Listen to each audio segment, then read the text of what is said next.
Good morning बेटा। आज हम कक्षा 8 का पार्ट नंबर 3 संश्लेषित रेसे एवं प्लास्टिक, इसका वीडियो नंबर 5 देखेंगे बेटा। जो विगत वीडियो है अर्थात वीडियो नंबर 4 में हमने क्या देखा था? प्लास्टिक और प्लास्टिक के प्रकार और उनके उदाहरणों का कुछ वर्णन।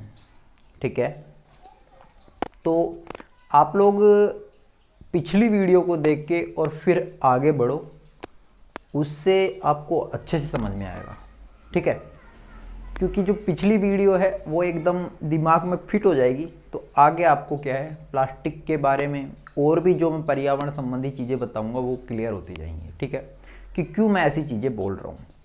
ठीक है बेटा, तो अब हम थोड़ा सा आगे चलते हैं, क्योंकि जब तक हम थोड़ा सा एक स्टेप बाय स्टेप आगे नहीं बढ़ेंगे तब तक पार्ट कंप्लीट भी नहीं होगा और समझ में भी नहीं आएगा। ठीक है, तो फर्स्ट ऑफ ऑल आप लोग एक चीज़ को दिमाग में रखो कि सबके सब प्रॉपर काम करो। ठीक है, तो अब आप लोग देखो यहाँ पे कि विकल्प पदार्थ प्लास्टिक, विकल्प का इंग्लिश मीन्स होता है ऑप्शन। ठीक है, और पदार्थ को बोलते हैं मैटर, और प्लास्टिक मीन्स प्लास्टिक। कि प्लास्टिक हमारे पास में जो होता है ये विकल्प के तौर पे काम में आता है। किसके तौर पे? विकल्प के तौर पे काम में आता है। ठीक है, कि जब हमको कोई धातु के बर्तन या पात्र या वस्तुएं जब हम यूज नहीं कर सकते तो हम किसका यूज कर लेते हैं? प्लास्टिक का। क्यों? क्योंकि प्लास्टिक हल्का होता है, प्रबल अर्थात मजबूत होता है और चिरस्थायी होता है। चिरस्थायी का मतलब होता है कि लंबे समय तक काम आता है। और सबसे इम्पोर्टेंट चीज़ है कि प्लास्टिक का संक्षारण नहीं होता। प्लास्टिक का क्या नहीं होता बेटा? संक्षारण नहीं होता। संक्षारण का मतलब क्या होता है कि प्लास्टिक जड़ के नहीं गिरता। समय के साथ में प्लास्टिक खराब नहीं होता, और होता भी है तो बहुत ही कम होता है। ठीक है, तो आप लोग यहाँ पे विकल्प पदार्थ प्लास्टिक पढ़ोगे प्लास्टिक के प्रकार के बाद में। तो यहाँ तक का काम कंप्लीट हो गया था। मैंने कुछ क्वेश्चंस दिए थे, क्वेश्चंस कर लिए होंगे आप लोगों ने। ठीक है, तो आप लोग अब देखोगे विकल्प पदार्थ प्लास्टिक। तो पहली लाइन क्या है? यदि हम कोई खाद्य सामग्री मतलब खाने की चीज़ें, जल हो, दूध हो, अचार हो या सूखे मेवे मतलब ड्राई फ्रूट्स, बादाम, किशमिश, काजू, पिस्ता, ठीक है, आदि का संचयन मतलब उनको हम स्टोर करें, उनका भंडारण करें, भंडारण करने की सोचें, तो प्लास्टिक का जो पात्र है, प्लास्टिक का जो बर्तन है वो सुविधाजनक रहेगा। तो कहने का मतलब क्या है कि हम लोग डेली लाइफ में जो भी चीज़ें खाते हैं उन सब चीज़ों को हम इकट्ठा करने की सोचें, एक जगह उनको भंडारण करें, उनका स्टोर करें, तो सबसे अच्छा और बेस्ट ऑप्शन है प्लास्टिक का बर्तन। क्या है? प्लास्टिक का बर्तन। क्यों है? आगे देखो। प्लास्टिक का पात्र पहले तो हल्का होता है, बहुत लाइट वेट होता है। दूसरा, इसकी कीमत भी कम होती है। प्लास्टिक के बर्तन की कीमत क्या होती है? कम होती है। धातु के बर्तन की कीमत क्या होती है? ज़्यादा होती है। और अच्छा सामर्थ्यवान होता है। सामर्थ्यवान मतलब कि चीज़ें खराब नहीं करता और उपयोग में भी आसानी से उपयोग कर सकते हैं। जैसे धातु के कोई भी बर्तन को उठाने में, क्योंकि धातु में तो भार होता है, भारी बर्तन को उठाने में दिक्कत आएगी, लेकिन प्लास्टिक के बर्तन को हम आसानी से उठा सकते हैं। ठीक है बेटा, तो प्लास्टिक की चीज़ों के अंदर खाने की सामान इसलिए रख सकते हैं क्योंकि हमारे पास प्लास्टिक आसानी से उपलब्ध हो जाता है। दूसरा, हल्का होता है, सामर्थ्यवान होता है, और इसकी कीमत भी क्या होती है? कम होती है। क्यों? धातुओं की अपेक्षा हल्के होने के कारण प्लास्टिक का उपयोग, देखो धातुओं की अपेक्षा मतलब हमारे पास में जो धातु के बर्तन होते हैं, धातु के जो पात्र होते हैं, धातु के जो सामान होते हैं, अर्थात जैसे लोहा हो गया हमारे पास, ठीक है, तांबा हो गया, पीतल हो गया, इनसे हल्का होता है प्लास्टिक। इसलिए प्लास्टिक का उपयोग कारों में, मतलब बड़ी बड़ी कार बनाई जाती हैं उनमें भी प्लास्टिक का उपयोग करते हैं। वायुयान मतलब प्लेन होते हैं, एरोप्लेन, उनमें भी प्लास्टिक का उपयोग करते हैं। और अंतरिक्ष यान, जो हमारे स्पेस में जो भी यान जाते हैं, जिससे अंतरिक्ष यात्री जाते हैं, उनमें भी किसका उपयोग करते हैं?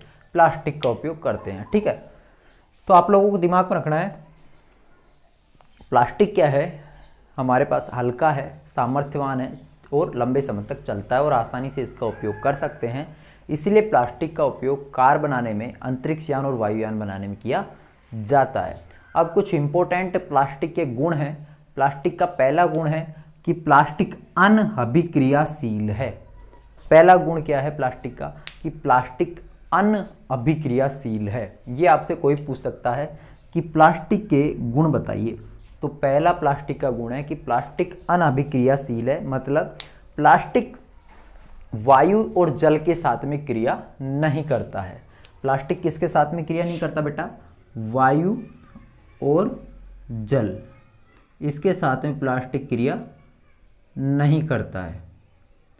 ठीक है, प्लास्टिक वायु और जल के साथ क्रिया नहीं करता। जैसे धातुओं के बर्तन होते हैं ना, जैसे लोहे के हो गए हमारे पास में, पीतल के हो गए, ये तो क्या करते हैं कि वायु और जल के साथ में क्रिया कर लेते हैं, और जैसे ही क्रिया करेंगे तो ये क्या है, जंग पकड़ लेंगे। ठीक है, लेकिन प्लास्टिक के ऊपर ऐसा कोई प्रभाव नहीं पड़ता। ठीक है, कि हमारे पास वायु और जल के साथ में प्लास्टिक कोई भी रिएक्शन नहीं दिखाता है, जिससे प्लास्टिक के बिना तो जंग लगती है और ना ही प्लास्टिक के बर्तन खराब होते हैं। ठीक है, तीसरा और इम्पोर्टेंट चीज़ मैं बार बार को बोल रहा हूँ कि प्लास्टिक के ऊपर जंग नहीं लगती, वायु और जल से क्रिया नहीं करता, अर्थात कहने का मतलब यही है कि प्लास्टिक का संक्षारण नहीं होता। प्लास्टिक का क्या नहीं होता, संक्षारण नहीं होता। ठीक है, संक्षारण मतलब प्लास्टिक समय के साथ में खराब नहीं होता, झड़ के नहीं गिरता है। ठीक है, ये इंपॉर्टेंट चीज़ है। तो प्लास्टिक का पहला गुण समझ में आ गया आप लोगों को कि प्लास्टिक वायु और जल के साथ में कोई क्रिया नहीं करता। धातु वायु और जल के साथ क्रिया करके क्या कर लेती है बेटा, जंग पकड़ लेती है। प्लास्टिक हल्का होता है, प्रबल होता है और चिरस्थायी होता है। चिर मानी लंबे समय तक चलने वाला। तो प्लास्टिक हल्का भी होता है, ये प्लास्टिक का दूसरा गुण है कि प्लास्टिक हल्का होता है और सामर्थ्यवान होता है। प्रबल मतलब मजबूत होता है, और चिरस्थायी अर्थात लंबे समय तक चलता है। तो ये हमारे पास प्लास्टिक का दूसरा गुण है। ठीक है, प्लास्टिक का तीसरा गुण है कि प्लास्टिक किसका कुचालक है, ऊष्मा और विद्युत का क्या होता है, प्लास्टिक कुचालक होता है। प्लास्टिक ऊष्मा और विद्युत का क्या होता है बेटा, कुचालक होता है। प्लास्टिक ऊष्मा और विद्युत का क्या होता है, कुचालक होता है। ठीक है, अर्थात प्लास्टिक के अंदर ना तो विद्युत धारा प्रवाहित होती है और ना ही ये हमारे ऊष्मा पाकर और पिघलता है। ठीक है, इसीलिए तो आप लोगों ने देखा होगा तार वगैरह बनाते हैं तो तार के ऊपर प्लास्टिक का कवर चढ़ाते हैं। क्यों चढ़ाते हैं, उसका एक ही रीज़न है कि प्लास्टिक पिघलता नहीं है, ऊष्मा पाकर प्लास्टिक पिघलता नहीं है। तो आप लोगों को ये प्लास्टिक के सारे ये समझ में आए, तो अब इसको उतारो और उसके बाद में हम आगे चलेंगे।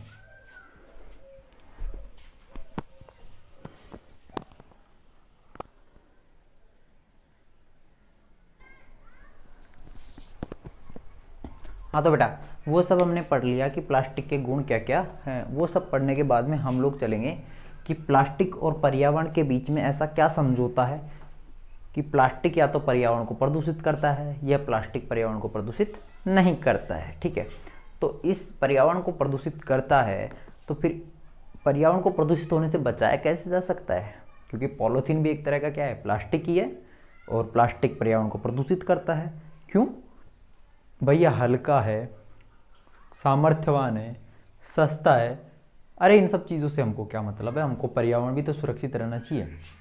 तो देखो पहले यहाँ पे क्वेश्चन आपसे पूछ सकता है कि जैव निम्नीकरणीय और जैव अनिम्नीकरणीय में अंतर स्पष्ट कीजिए। जैव निम्नीकरणीय और जैव अनिम्नीकरणीय, इसमें अंतर स्पष्ट कीजिए। इसमें क्या अंतर है वो देखो। जैव निम्नीकरणीय, निम्न का मतलब होता है छोटा छोटा करना, कम करना, टुकड़े करना उनका। ठीक है, तो ऐसे पदार्थ जिनको क्या है कि छोटे मोटे सूक्ष्म जीव हैं, इनके क्या है टुकड़े कर दे। क्या कर दे, टुकड़े कर दे, इनको अपघटित कर दे, तो वो कहलाएगा जैव निम्नीकरणीय।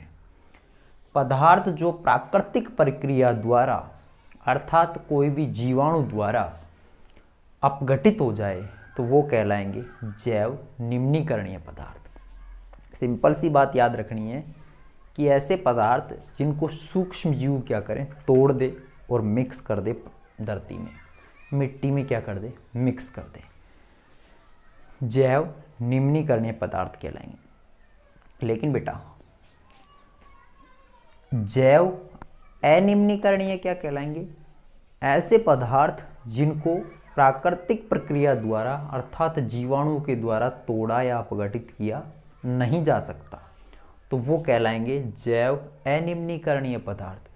एक तो ऐसे पदार्थ जिनको प्राकृतिक प्रक्रिया द्वारा क्या कर सकते हैं, हम तोड़ सकते हैं, अपघटित कर सकते हैं, और एक ऐसे पदार्थ जिनको हम प्राकृतिक प्रक्रिया अर्थात सूक्ष्म जीवों या जीवाणुओं के द्वारा तोड़ नहीं सकते। जिनको तोड़ सकते हैं वो जैव निम्नीकरणीय, और जिनको नहीं तोड़ सकते वो जैव अनिम्नीकरणीय कहलाएंगे। ठीक है बेटा। प्लास्टिक क्या है कि बहुत लंबे समय तक अर्थात वर्षों तक ये टूटता नहीं है, और जब ये टूटता नहीं है तो सिंपल सी बात है कि पर्यावरण को, हमारे एनवायरनमेंट को खराब करता है। ठीक है, तो प्लास्टिक क्या है, चिरस्थायी है। मैंने एक वर्ड यूज किया था कि लंबे समय तक चलता है, तो इसलिए प्लास्टिक जल्दी से खराब नहीं होता। ठीक है, तो ये जब जल्दी से खराब भी नहीं होता तो सिंपल सी एक ही बात है कि ये हमारे पर्यावरण को क्या करता है, प्रदूषित करता है। डन, आगे चलो। जब प्लास्टिक को जलाया जाता है, मतलब प्लास्टिक को हम जब बर्न करते हैं, जलाते हैं, उसमें आग लगाते हैं, तो उससे विषैला धुआं उठता है। क्या उठता है, विषैला धुआं उठता है। ठीक है, और धुआं तो धुआं ये बहुत लेट तक जलता है। ठीक है, लकड़ी को तो जल्दी से बुझ जाती है, लेकिन प्लास्टिक जल्दी से नहीं बुझता है। प्लास्टिक अपशिष्टों को क्या पुनः चक्रित करना चाहिए, मतलब जो प्लास्टिक का जो कचरा होता है, जैसे कोई कुर्सी टूट गई, जैसे कोई बॉटल टूट गया, तो वो जो प्लास्टिक हमारा खराब प्लास्टिक है, अपशिष्ट मतलब वेस्ट। ठीक है, तो अपशिष्ट या वेस्ट प्लास्टिक है हमारा, उसको पुनः चक्रित मतलब उसका कुछ नया सामान बनाया जाना चाहिए, जो आप लोगों को पता है कि थर्मोप्लास्टिक का बना सकते हैं। ठीक है ना, अधिकांश थर्मोप्लास्टिक के नए सामान तैयार किए जा सकते हैं। तो प्लास्टिक से प्रदूषण को बचाने का सबसे इम्पोर्टेंट तरीका है वो है कि हम प्लास्टिक का नया डिजाइन दें, प्लास्टिक से नए नए सामान बनाएं। ठीक है बेटा, ये हम लोगों ने पढ़ा कि जैव निम्नीकरणीय और जैव अनिम्नीकरणीय the important topic of this written language. ठीक है, तो जिनको तोड़ सकते हैं जीव निम्नीकरणीय जैव, और जिनको नहीं तोड़ सकते अनिम्नीकरणीय जीव। ठीक है, इन दोनों लाइनों में क्वेश्चन बनता है। ये आप बना के भी लिख सकते हो कि प्लास्टिक लंबा चलता है, पर्यावरण में प्रदूषण फैलाता है, लंबा जलता है, धुआं निकलता है, ये सब आप लोग कर सकते हो। लेकिन प्लास्टिक से बचा कैसे जा सकता है, रिसाइकल करके, नए सामान बना के उससे। ठीक है, तो आप लोग इसको उतारो। फिर लास्ट में आता है एक 5R सिद्धांत, उसको भी पूछ लेते हैं। उसको वो रिसाइकल के ऊपर डिपेंड है कि प्लास्टिक होता है उसको पुनः चक्रित या उसके नए सामान कैसे बनाएं, तो वो 5R सिद्धांत पढ़ाएंगे। पहले ये देखो, आप ये उतारो।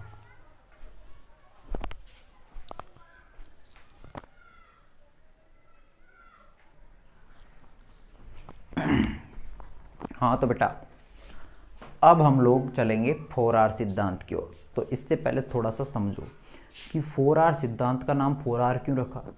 तो सिंपल सी बात है कि 4R सिद्धांत में क्या है, 4 R आते हैं। कितने R आते हैं, 4।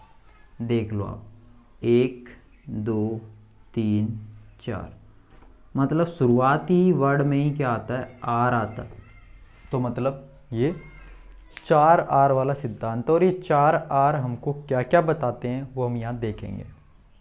ठीक है बेटा, 4R सिद्धांत को लागू क्यों किया गया, उसका कारण ये है कि जैसे प्लास्टिक जैसे पदार्थ जो हमारे पर्यावरण को क्या करते हैं, प्रदूषित करते हैं, तो उनका या तो उपयोग कम करो, या उपयोग करो तो उनको क्या है, नए रूप में डिजाइन कर लो, उनका क्या करो, नया रूप बना लो। ठीक है, या फिर हम वो ऐसे पदार्थ यूज करें कि जो पर्यावरण के हितैषी हों, जो पर्यावरण को लाभ पहुंचाए। तो देखो बेटा, तो पहला जो R है उससे वर्ड बना है रिड्यूस। क्या बना है, रिड्यूस। रिड्यूस का मतलब होता है कि उपयोग ही कम कर दो। ऐसे पदार्थ जो पर्यावरण को प्रदूषित करें उनका उपयोग क्या कर दो, कम कर दो। Means reduce. पहले आर का मतलब क्या हुआ है, रिड्यूस, अर्थात जो पदार्थ पर्यावरण को प्रदूषित कर रहे हैं उनका उपयोग कर दो कम। सेकंड आर का मतलब है रीयूज। रीयूज का मतलब जो पदार्थ पर्यावरण को प्रदूषित करेंगे और आपको लगता है कि वास्तव में प्रदूषण फैलाएंगे तो उनका वापस उपयोग करना स्टार्ट कर दो। जैसे पॉलीथीन है, आप ले आए बाय डिफ़ॉल्ट, तो उसको वापस पॉलीथीन को काम में लो, लगातार काम में लेते रहो, ठीक है ना, फेंको मत उसे। रिकवर। रिकवर का मतलब होता है पुनः प्राप्त करिए। पुनः प्राप्त करने का मतलब कि आप लोगों ने कोई सामान यूज कर लिया और उसको फेंक दिया, ठीक है, उस सामान को क्या है आप पुनः प्राप्त कीजिए और उसको दोबारा उपयोग में लीजिए, ठीक है। रिफ्यूज। रिफ्यूज का मतलब होता है मना कर दो, कि उपयोग ही मत करो। ऐसे पदार्थ जो पर्यावरण को प्रदूषित करते हैं उनका उपयोग ही मत कर दो। तो ऐसी आदतें जब हम उत्पन्न कर लेंगे तो वो पर्यावरण को क्या है, हितैषी हैं, वो पर्यावरण को क्या करेंगी, स्वच्छ करेंगी, सुंदर रहेगा पर्यावरण।